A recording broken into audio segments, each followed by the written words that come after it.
Alrighty, can y'all hear me okay? Perfect. All right, we're gonna go ahead and get started a minute early because we got a good amount of stuff to talk through. My name is Zachary Smith, and I work for AccessLex Institute. Have any of y'all heard of AccessLex or been to any of our events before? Okay, few. All right, so we are the nation's largest legal education nonprofit, which means that we provide free resources across a variety of different areas for legal education. The information that we're going to be going through today comes from Max Pre-Law. Max Pre-Law, if y'all have not heard of Max Pre-Law, is kind of your one-stop shop for all things financial preparation for law school. And in the next couple of slides, you have the opportunity to get signed up with that. I would strongly encourage you to do so for multiple reasons. A, there's a lot of things changing financially when it comes to paying for law school. So there are, is anybody starting this spring law school? So everybody is starting either next fall or later.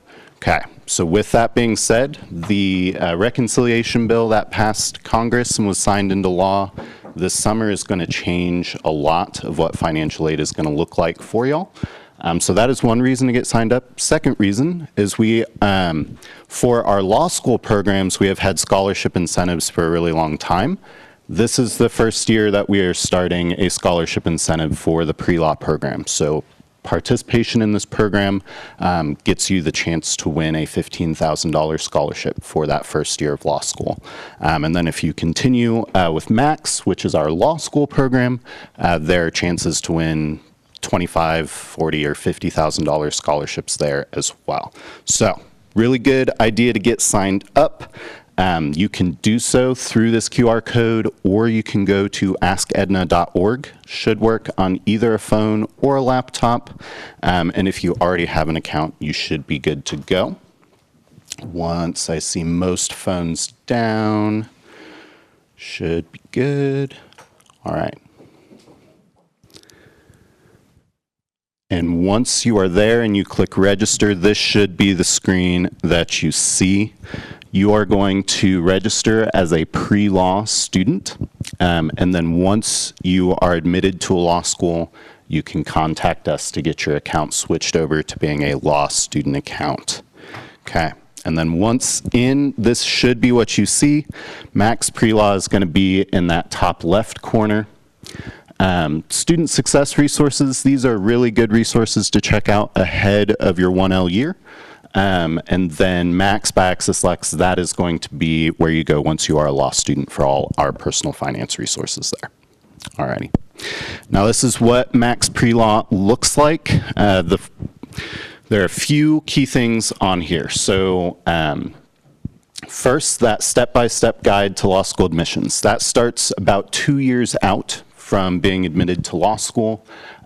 It is a really good kind of sanity check to make sure that you're hitting all of the mile markers ahead of being admitted to law school. That being said, it is a suggested guide, so you don't have to follow the steps step by step. It is really just there to make sure that you're staying organized going into law school. And then the other thing I'm going to point out is the Law School Launch Virtual Summit. That says March 15th because this is from the spring, but our next virtual summit is actually tomorrow. So if you don't get enough pre-law information today, you can get more pre-law information tomorrow. Have all of y'all already taken the LSAT? Yeah. Good number of you. For those of you that are still studying for it, the event tomorrow, there will be some free Kaplan LSAT prep courses that you can win as part of participation there. Okay. This is what that step-by-step guide to law school looks like. Again, just laid out in roughly every 4-month increments, I believe, with different resources there. Okay. Sorry, so that was all of the housekeeping out of the way up front. Now we're going to dive into how do we actually pay for law school. And real quick, just to make sure everybody's in the right room, does anybody have access to unlimited money? Okay, good. So you're in the right room. If you did, you should probably go to a different session, but I would want to get your contact information first because have some opportunities for you. Okay, so because we're going to be talking about money today, we do want to disclaim that everything within Max Pre-Law is designed to help you get ready for law school financially. It's designed to help you come up with your own personal financial plan. It is not intended as personalized investment, tax, or legal advice. I'm not an investment advisor, I'm not a CPA, and I'm not a lawyer. I am accredited to educate around all things personal finance, so if you have any questions that stray into those areas, we will let you know. We always encourage you to seek out advice from those appropriate professional advisors. Okay, so as I mentioned up top, there are some changes coming to how financial aid is going to work. So the Grad Plus Loan program is going to be eliminated for new students on July 1st of next year. So that means vast majority of the people in the room not going to have access to the Grad Plus loan unless you happen to go to a school that starts prior to July 1st, 2026. And even then, we're still not 100% sure how that might affect legacy eligibility. Now, there are also going to be some new annual and aggregate borrowing limits at the professional school level. So does anybody know what the current limit for an unsubsidized loan for law school is at the moment? So it is $20,500 right now per academic year. Next year, that is going up to $50,000 per academic year. And then your overall lifetime limit for a professional program is going to be $200,000. So if you are going to be in a full-time 3-year program, you can take out $50,000 per academic year, and you will be still $50,000 short of that professional aggregate limit. Any undergrad borrowing that you've done does not count towards that $200,000. That is towards a separate $57,500 loan limit. Okay. There are also going to be some new repayment options. So if you have been looking at repayment for undergrad loans, you may have noticed there are like 8 different repayment programs you can choose from. Post July 1, 2026, that is going to go down to 2. You'll have exactly 2 options for repayment in federal student loans. And then if any of you are currently in repayment and are using income contingent repayment, pay as you earn, or the SAVE program, you will be required to switch out of those if you were in them by July 1st of 2028. Okay. So we are going to touch on those. I think we'll touch on the loan limits and loan options in a little bit more detail later, but keep those numbers in mind because there will be a couple of pop questions here throughout today's session. Okay. So this is a roadmap of where we're headed. We're going to talk about average law school costs. We're going to talk about the application process for financial aid in particular. This is not the application process to law school. Other sessions today are going to cover things like that. We're going to talk about the types of financial aid that you will have available to you, and then we'll do a deeper dive on student loans in particular. Okay. So the average law school costs across the country actually start before you're even in law school. So we've got paying for the LSAT. You need to plan around those fees. If you are taking the GRE, that's going to be about $220 per time you take that, and the LSAT is going to be just under $250 per time you take that. Then for those of you who have already taken the LSAT, did you use an LSAT prep course? Yeah, did y'all find that helpful? Absolutely. So those of you who are still studying for the LSAT, if you have not already purchased an LSAT prep course, those range wildly in terms of cost, but they can cost up to $1,500. Okay. Then there are application expenses. This can be up to $90 per law school that you are applying to. You also have to pay for the credentialing assembly service, which is a service that LSAC provides. And then generating additional CAS reports can cost up to $45 a piece. And then there are the school deposits. Now, the school deposits, you will generally get those back. These are typically called seat deposits, and they will typically refund those to you after the first month or so of your 1L year. but that is money that you do have to plan to have on hand to hold your spot for your class. Now, for both the application fees for the law schools as well as some of the LSAC fees, there are waivers available. So if you are looking through and starting to apply and those expenses are piling up and you do not have that money on hand, it never hurts to ask law schools to waive their application fees. A lot of law schools will, but they'll only do it if you ask. And then similar with LSAC, you can apply for fee waivers for various things as well. Okay. Now, once you are in law school, these are the average costs as of this last academic year. So we can see that going to a public law school as an in-state resident, in general, going to be the cheapest way that we can go to law school, followed by going to a state school as a non-state resident, and then lastly, private law schools tend to be a little bit more expensive.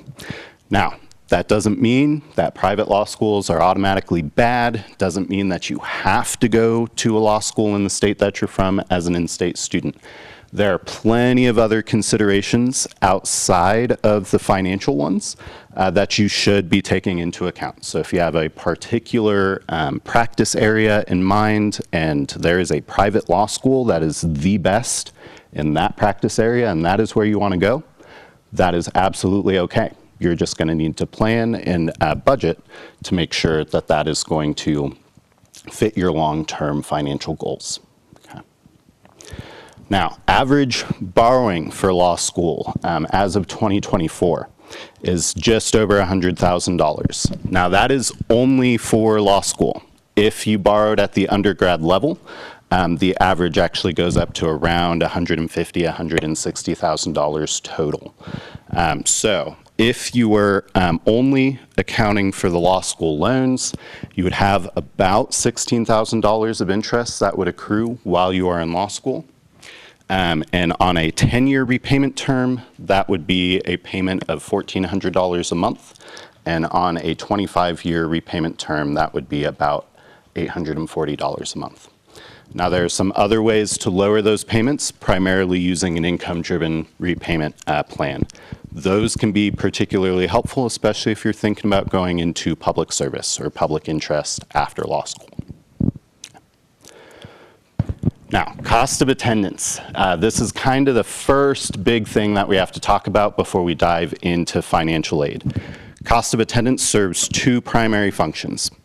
One, it is the school's good faith estimate of what it's going to cost a typical student to attend that program for one academic year. The key word there being the academic year. So it is only designed to cover you while you are in school, typically not going to cover those summer months unless you are enrolled in summer classes. The second function that the cost of attendance serves, it is your financial aid budget. So it is the maximum amount that you can take out in financial aid from all sources. So that includes scholarships from the school, scholarships from third parties, federal student loans, and private education loans are all constrained by the school's cost of attendance.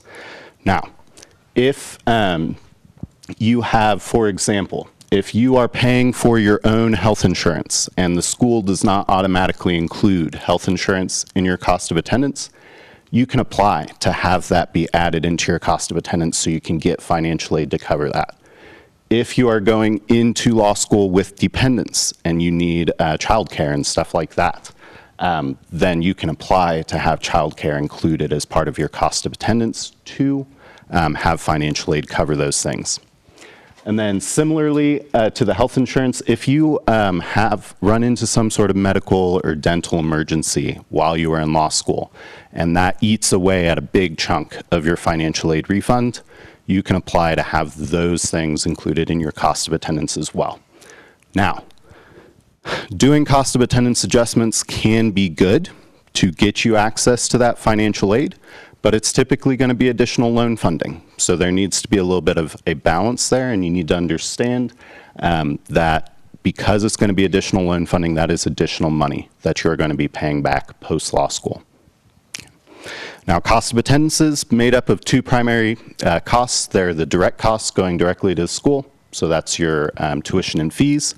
And then the indirect costs, so living and other expenses. So you'll have no control over those direct costs. Tuition is what tuition is, but you will absolutely have control over the living and other expenses. So outside of tuition and fees, what is going to be your biggest expense? It listed on here, outside of tuition and fees. Housing and rent. So, biggest ways we can save there. I know a lot of y'all just came out of undergrad and are probably sick of living with roommates, but roommates are one of the easiest ways to lower your costs during law school. That being said, you can choose to not live with roommates. You will just need to budget around that. Okay. So let's walk through an example. So this school has a cost of attendance of $85,000. So pretty likely that this is a private law school. And they have offered you a scholarship of $15,000. So after the scholarship, there's roughly $70,000 that you could be on the hook for. This is also assuming old loan limits. So this student received $20,500 in unsubsidized loan funding, which would cover an additional $20,500 of that budget, and the remainder they are covering with a Grad Plus loan. That is not really going to be an option for the vast majority of y'all in the room, so this bottom part is going to be a little bit more accurate. You would have access to up to $50,000 in unsubsidized direct loans. And then here, you could use a private education loan. If you're coming into law school with savings, savings could absolutely cover some of this. If a family member has a 529 plan for you that you are taking money out of for law school, that can cover some of that costs. Things like third-party scholarships. If you win one of our pre-law scholarships, that could cover some of this money as well. So it does not automatically have to be a private loan, but that would be a potential option for you. Okay. So there are three main types of financial aid. We've got scholarships and grants, which are often referred to as free money. And scholarships will typically either be need-based, so they're looking at your financial need, either based off of your FAFSA information, or maybe off of the College Board. College Board also has a financial application that some schools require, or they'll be merit-based. So they're looking at your academic performance, and typically there will be a holistic review of you as a scholarship candidate. Employment, also an option, and under employment would be federal work study. I also like to talk about military education benefits here.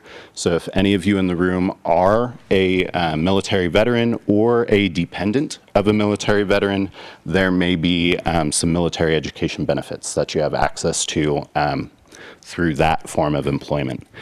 Now, federal work study is one of those programs that sounds really good on the outset, but it really only benefits students in very specific situations. So what federal work study does is it allows the federal government to subsidize a portion of your income from wherever you are working. So what that means is schools can hire students and only have to pay about half of their wages, and federal work study is paying the other half. So if you are working somewhere that's not on campus or doesn't require you to have federal work study to have that job, federal work study is really not going to help you because it's going to sit in your cost of attendance. It's going to take up room. If you run into an emergency situation and need additional financial aid, federal work study can actually get in the way of that. So where federal work study will be helpful is if you are wanting to work on campus somewhere and they require you to have federal work study to get that job. If it's not a requirement, then you're going to get that money either way, and wages do not count against your cost of attendance unless you have federal work study. Okay. Know that was a little convoluted. Are there any questions on that? Okay, awesome. All right, and then lastly, we've got student loans. Even though these are all even on the pie chart, student loans are probably going to make up the vast majority of most of your cost of attendances.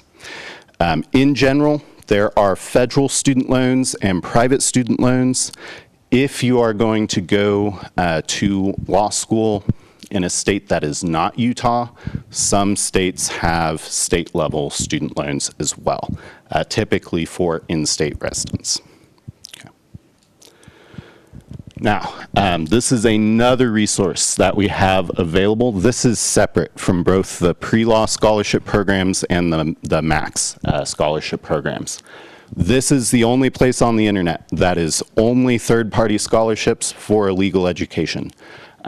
If any of y'all are still in undergrad, there are scholarships out here for pre-law undergrad students. And then you can also search for law school scholarships out here as well once you are admitted to a law school. Zachary, quick question. Yeah. With that, I'm sure many of the pre-law individuals will be applying to these scholarships, right? And seeing everybody pulling out their accounts, right? What is the likelihood of them actually getting a scholarship? Is there, a lot of tailoring to an essay that they have to do? Like, what does that look like? It really depends on the scholarship that you're applying for. So in general, if the scholarship is very broad, so it is targeting students all over the country, those scholarships you're probably going to be a little bit less likely to win. But we have like filtering categories out here. So if you filter down based on either the type of law you're interested in, the state that you're interested in going to law school in, anywhere where it's getting a little bit more granular, you are going to be more likely to win those scholarships because there are going to be less students applying for those. That being said, if you see a big national scholarship and you're like, wow, I fit every single criteria that they're looking for, I have a great essay idea, I want to apply for that, absolutely okay to do as well. You do just want to be careful with your time and careful with your stress levels around applying for law school, because it's one of those things you don't really want to start law school already burnt out from getting into law school. So that would be the one thing I would say there is, if you see a national scholarship where you're like, you know what, that really looks like it fits me, great, go for it. If you're on the fence about it, it might just be better to look for something that's a little bit more tailored to you. Now, the financial aid application process. This is going to look a little bit different at each school, but there are some general processes that are going to be the same. So the big one is you want to look at each school that you're applying to, you want to look at their financial aid website. And you want to get really familiar with the school's financial aid website because they put a lot of information out there. Their school's cost of attendance is going to be out there. Policies around cost of attendance adjustments are going to be out there. The school's disbursement schedule, when that money gets sent out to you, that will be on their financial aid website. So you want to find any application requirements that they have and any deadlines. For those of you coming out of undergrad, a lot of undergrad schools have deadlines for the FAFSA. That is typically because they have grant funding that they are awarding, both the Pell Grant as well as state level grants and some other federal level grants. Those don't really exist in law school, so there's not really going to be a hard and fast FAFSA deadline, but there may be a separate grant and scholarship application that is going to have a different deadline. And that is typically going to be sooner than the FAFSA deadline. So grants and scholarships, if they have a separate application, typically going to happen first. Then you'll need to submit the FAFSA. That will happen at studentaid.gov. The FAFSA each year should open on October 1st. I say should because over the last couple of years, it's kind of been all over the place as they've been updating the FAFSA, as most of y'all have probably been aware of during undergrad. There are quite a few delays, but that should be getting better. Okay. And then once you have applied for any grants and scholarships and submitted that FAFSA, typically about May or June, that is when you will start getting your financial aid offer letters from the various schools that you're applying to. Okay, so there are a few different things you want to look at when you are looking at these offers. There will be some things that you want to compare. So, and this is just comparing directly across all of your offers. Different types of aid that you're being offered. So how much are they covering with scholarships? Are they offering you any grants? What is the school's total cost of attendance? How much financial aid are they giving you towards that cost of attendance? And then you also want to compare any scholarship renewal criteria. If there's a school that's giving you a scholarship, but the renewal criteria is that you have to have a 3.7 GPA to have that scholarship renew, and there's another school that's a 3.0, that might be a legitimate consideration that you have to think about. And then there are some things that you want to calculate. If you are applying to schools in different places, you want to do some research about how expensive it is to actually live in those places. How much is rent on a one-bedroom apartment or a two-bedroom apartment? How much is gas in those places to get you to and from law school? Is there public transportation that's available that could lower some of your costs as well? What are your total out-of-pocket costs going to be? If you are comparing, we would recommend using some sort of chart, and so that you can have that information in as unbiased a way as possible, just right next to each other. Each school's financial aid offer letter will have a slightly different format, and so it can get a little frustrating to try to compare them across, so it's a lot easier when you just pull that data out. Now the thing I want to point out at the bottom, so at the top here, these are all financial considerations, but then there are some other considerations at the bottom, and we talked about this a little bit earlier. It's not just finances that are going to determine where you go to law school. So other considerations might be, I've had family members go to this school, and so there's a family connection. Maybe it's this school is offering me, oh, well, no, that would be a financial consideration too. But, if a school is offering you a full ride versus somewhere else offering you much less than a full ride, that would be a consideration. Other things like if you want to go to school in a big city, or if you don't like big cities and you want to be somewhere that is a little bit less urban, those might be some other considerations in there as well. Okay. All right, so first question of the day.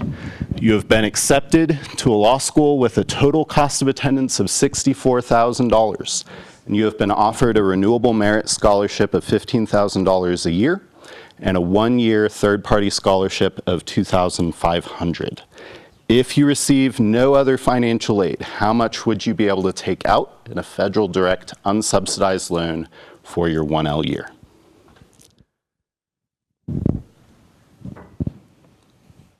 Yeah. Close. So that would be accurate right now. This is going to change though. So it would be D. So, all good, all good. So we do, let's walk through it real quick. You take the total cost of attendance of $64,000. You subtract the $15,000, that puts you at $49,000 that you are covering. You subtract the $2,500, that brings you down to $46,500 that you would have left. That would be the maximum you could take out in an unsubsidized loan. Don't worry, there will be a second question later on. Redemption is around the corner. No worries at all. Okay, now another big area we get questions about is scholarship reconsideration. Now this, law school admissions professionals are really touchy when it comes to scholarship reconsideration because they, do a lot of research and there is a lot of data that goes into the scholarships that you are being offered. So the thing you absolutely do not want to do is you get your scholarship offer, it's lower than you thought it was going to be, and you snap off an email right away to either financial aid or the admissions office and say, hey, my scholarship is too low. Can you raise my scholarship amount? That is absolutely not what you want to do. You want to, again, review the school's website, review their cost of attendance, compare that cost of attendance against the other schools that you are thinking about, and then you want to consider whether you have a plausible ask. A lot of schools release data around the previous year's average or median LSAT scores, median undergrad GPAs. So if you are coming in above those medians and you have a lower scholarship offer, then maybe you have a plausible ask.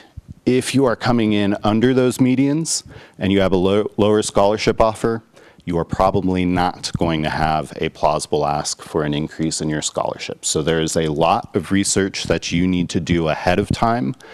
And this is where professional school is going to be a lot different from undergrad institutions. They will look at the email that comes in. They will look at the letter that comes in, and that is going to play a big part in their decision-making process. So when it comes to scholarship reconsideration, we have a checklist that we would encourage you to work through before you send off any requests for a school to look at your scholarship.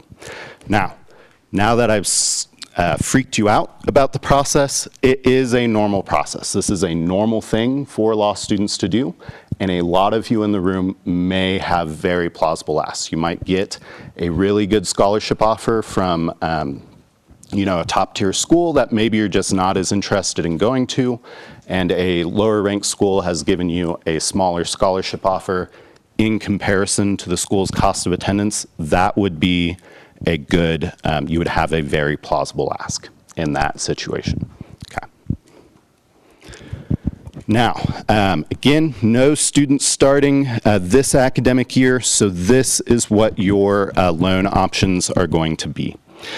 So for the unsubsidized loan, you'll have a borrowing limit of up to $50,000 per academic year, $200,000 total. So where you might run into issues, has anybody had any other graduate education in the room? So any graduate degrees? Okay, perfect. If you had, those would count towards that $200,000 aggregate. And so you could run into issues if you had done some additional graduate work. If the goal is you want your JD and then you want to get a specialization, let's say in tax or estate planning, and you want to get an LLM, that LLM, you might run into funding issues with these new aggregate limits down the road. Would students run into issues if they did a joint degree, like let's say JD, MBA or something? Yeah, so that is a really valid consideration.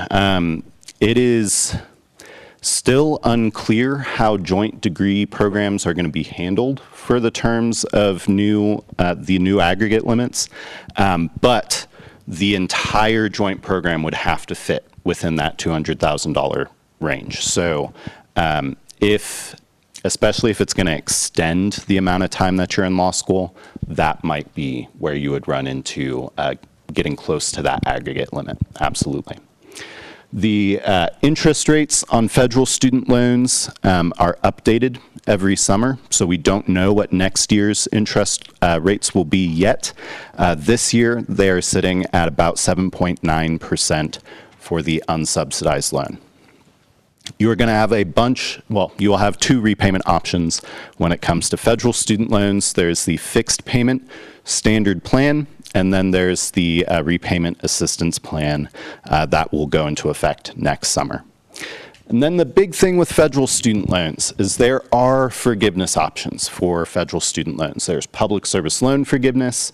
There are forgiveness programs for teachers. There are forgiveness programs or repayment assistance programs with the military. There are a bunch of different ways you can get federal student loans forgiven or discharged. That is not going to be the case for private education loans. So for those of you thinking about a career in public service or public interest, you're really going to want to try to keep most of your loans in that federal student loan category so that you have access to some of those A, income-driven repayment options, and then B, those forgiveness options. Now, in order to qualify for the federal direct unsubsidized loan, all you have to do is submit the FAFSA. That is the only application required for that. Private loans, each lender is going to have their own application. The borrowing limit is going to be set by that lender, and it is going to be determined by your creditworthiness or your creditworthiness with a cosigner. Interest rates going to be dependent on your credit, and here they will offer both fixed and variable interest rate loans. Does anybody know the difference between a fixed and a variable interest rate loan? And it is not a trick question, I promise. Yeah.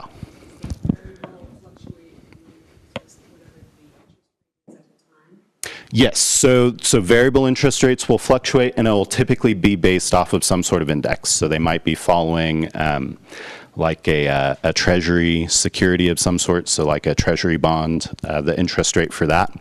And they will let you know what the adjustment schedule on that interest rate is, and they also need to let you know what the underlying interest rate that they are basing it off of is. Now, big thing with variable interest rates is I like to compare it to gambling.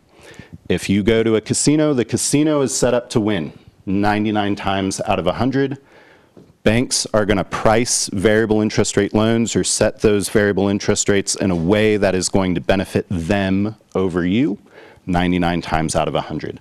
So if you want to know exactly how much in interest you're going to pay over the lifetime of the loan, if you want to know exactly what your loan payments are going to be over the lifetime of the loan, you really are going to want to be considering fixed interest rate loans. Okay. Repayment options. Each bank will have their own repayment options. They're going to be pretty stock standard across the board.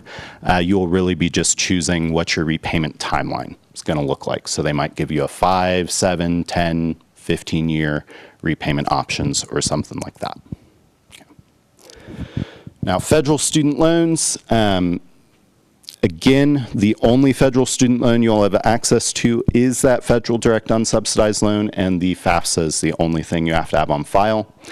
The only reason you would not qualify for an unsubsidized loan is if you were in default on your any other existing federal student loans, or if there is some other major issue going on with your federal student aid, which you should already have been notified about. So most students have absolutely no issues qualifying for the unsubsidized loans. Now, private student loans are a little bit different. They're going to look at a couple of different things. First, they're going to look at your credit score. And not just your credit score, they're going to look at your length of credit history as well. And so that is going to be one consideration. The second is employment. How many of y'all are pretty familiar, or most law schools do not want you to work during your 1L year. For sure during that first semester, and most either have requirements that you can't work or that those hours are extremely limited. So, does it make sense that banks offering education loans for law students would want you to be employed? It makes absolutely no sense. So that is why private loans can be a lot more challenging, because on your own as a law student, without the employment, you are unlikely to get good interest rates on those loans. So that means that applying with a cosigner for the vast majority of people in the room is probably going to be the only way to get a private education loan with interest rates that are anywhere close to the federal student loan interest rates. Okay.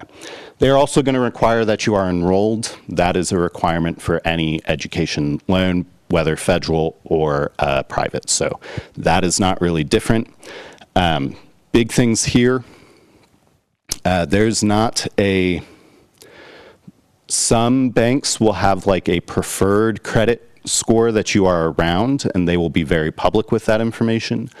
A lot of banks won't, so there will be a little bit of a guessing game of where you kind of stack up when it comes to private education loans. That being said, because this is probably going to be a much bigger topic moving forward, we here at AccessLex are doing a lot more education around this. We have a full webinar that just talks about private education loans, so definitely feel free to check that out and potentially earn some additional scholarship entries there. Okay, now this is the redemption chance.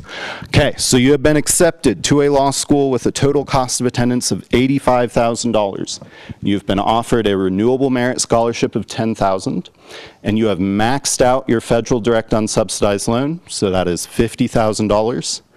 What is the maximum amount that you may take out in a private education loan, assuming no other financial aid?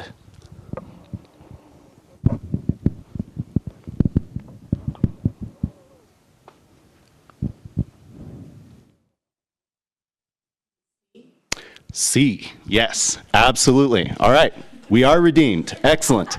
So yes, so you took the total, you subtracted your scholarship offer, you subtracted the $50,000 that you had in the unsub, and that gave you $25,000 remaining. Now, do you have to take out that full $25,000 in a private loan if you find yourself in that situation? I'm seeing some head shaking. Absolutely. You do not have to take out all of that money if you don't need it. You can leave room in your cost of attendance. You can always apply for additional loan funding if you need it down the road. You absolutely do not have to apply for that at the beginning of the year or plan to borrow up to your cost of attendance each academic year. Okay. Now, we just updated paying for law school. We had a really nice guide that was awesome and then super out of date when they passed the new bill. So this is now updated with the new loan limits and all of that good stuff. This is a great guide that walks through a lot of the stuff that we talked about today. Can be something that is handy to have in your back pocket. In addition to the online resources that we have and the webinars that we do, you also have access to free one-on-one coaching with accredited financial counselors. All of our pre-law coaches, for the most part, either went to law school themselves, so they've gone through this process themselves, or they were admissions professionals at law schools prior to coming to AccessLex, so they're very used to working with incoming law students.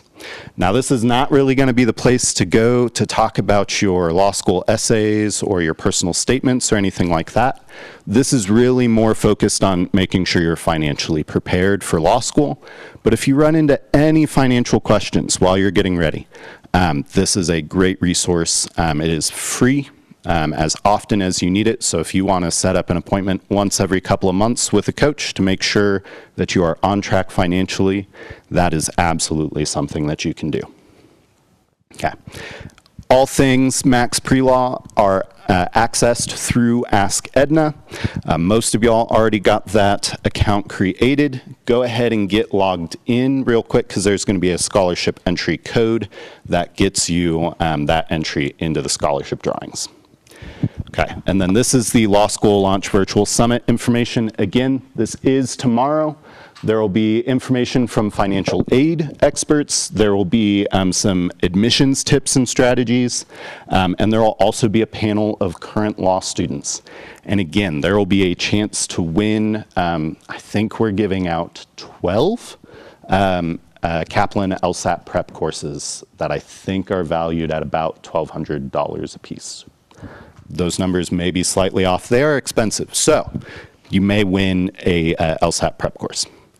Alrighty, and then these are the steps to actually enter that scholarship code. I would encourage you to just take a picture of the slide just in case you end up having issues entering the code. This is our first year offering scholarship incentives for this particular program, so there might be some bugs. If you run into any issues, please feel free to shoot us an email at it's just prelaw@accesslex.org. Okay. And then one very last bit of housekeeping here. Everything within Max Pre-Law is designed with pre-law students in mind, and it's updated based off of feedback from pre-law students.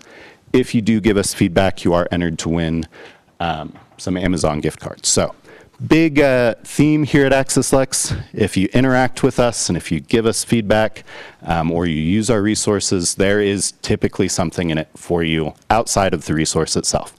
All right, I think we have 2 minutes. Any questions? Yeah. I'm wondering, how